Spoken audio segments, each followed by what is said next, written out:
হঠাৎ বিতর্কের কেন্দ্রবিন্দুতে উঠে এসেছেন দেশের জনপ্রিয় মডেল ও অভিনেত্রী মেহজাবিন চৌধুরী। পারিবারিক ব্যবসার নামে ২৭ লাখ টাকা হাতিয়ে নেওয়া থেকে শুরু করে প্রকাশ্যে হুমকি, এমন বিস্ফোরক অভিযোগে করা মামলায় এবার মেহজাবিন এবং তার ভাই আলিসান চৌধুরীর বিরুদ্ধে গ্রেপ্তারি পরোয়ানা জারি করেছে আদালত।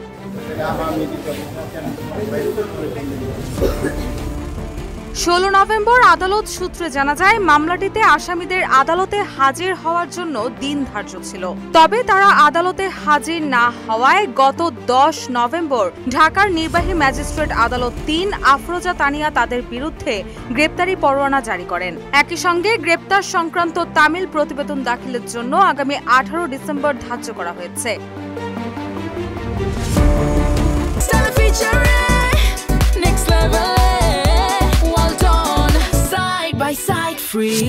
মামলার সূত্রে জানা যায়, বাদীর সঙ্গে দীর্ঘদিন পরিচয়ের সুবাদে বিভিন্ন প্রলোভন দেখিয়ে আসামি মেহজাবিন চৌধুরীর নতুন পারিবারিক ব্যবসার পার্টনার হিসেবে রাখবে বলে নগদ অর্থে এবং বিকাশের মাধ্যমে বিভিন্ন তারিখ ও সময়ে মোট ২৭ লাখ টাকা দেন। এরপর মেহজাবিন ও তার ভাই দীর্ঘদিন ব্যবসায়িক কার্যক্রম শুরুর উদ্যোগ না নেওয়ায় বাদী বিভিন্ন সময় টাকা চাইতে গেলে দীর্ঘদিন কালক্ষেপণ করেন।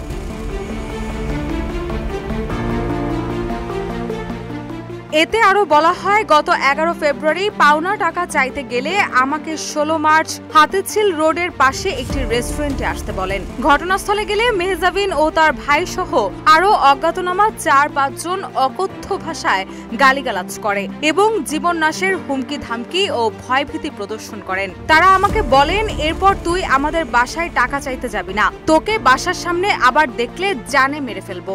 পরে এই ঘটনায় আমিরুল ইসলাম বাদী হয়ে ঢাকার নির্বাহী ম্যাজিস্ট্রেট আদালতে ফৌজদারি কার্যবিধির ১০৭/১১৭-৩ ধারায় মামলা দায়ের করেন। তবে মামলা সংক্রান্ত খবরকে ভিত্তিহীন বলে জানিয়েছেন মেহজাবিন। ১৬ নভেম্বর নিজ ফেসবুক আইডি থেকে দেওয়া এক পোস্টে তিনি দাবি করেন, আজ একটি ভুয়া ও মিথ্যা মামলার সংবাদ দেখে আমি বিস্মিত।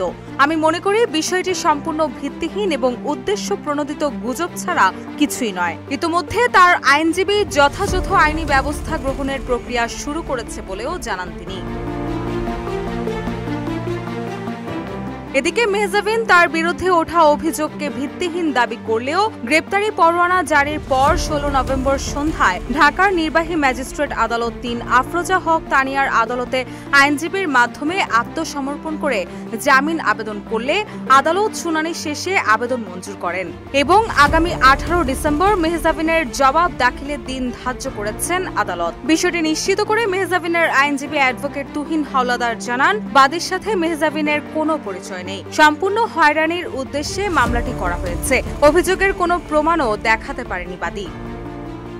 রুশা সুর, নিউজ ডেস্ক, ইত্তেফাক।